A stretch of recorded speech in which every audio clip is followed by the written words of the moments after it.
Sanksi pidana dihapus, pemalsuan ijazah marak.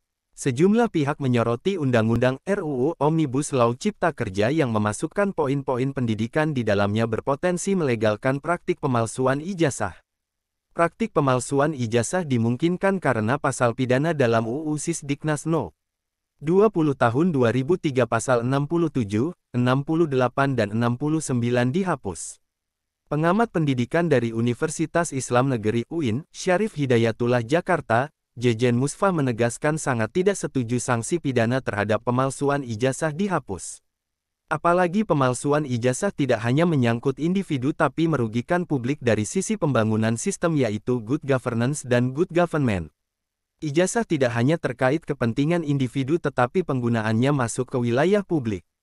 Maka jika pemerintah lemah dalam sanksi atas pemalsuan ijazah maka ini tanda lemahnya komitmen pada pendidikan dan pentingnya karakter atau integritas, jelasnya.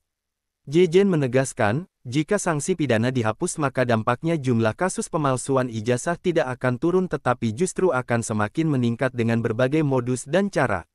Apalagi MK juga telah memutuskan UU Ciptaker inkonstitusional.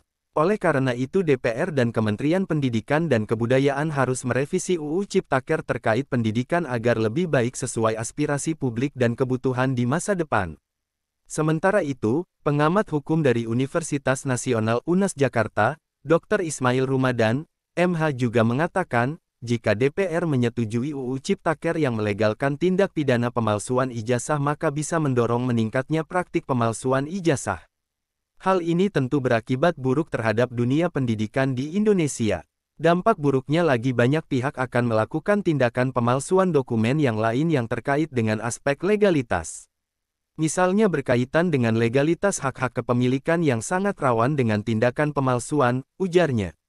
Anggota DPR fraksi PKS Dapil Sulawesi Tengah, Sakinah Al-Jufri, juga mengkritik keras dihapusnya pasal-pasal sanksi pidana dalam UU Cipta Kerja.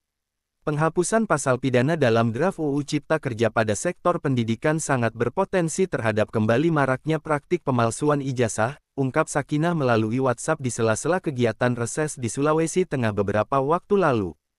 Klik subscribe dan follow.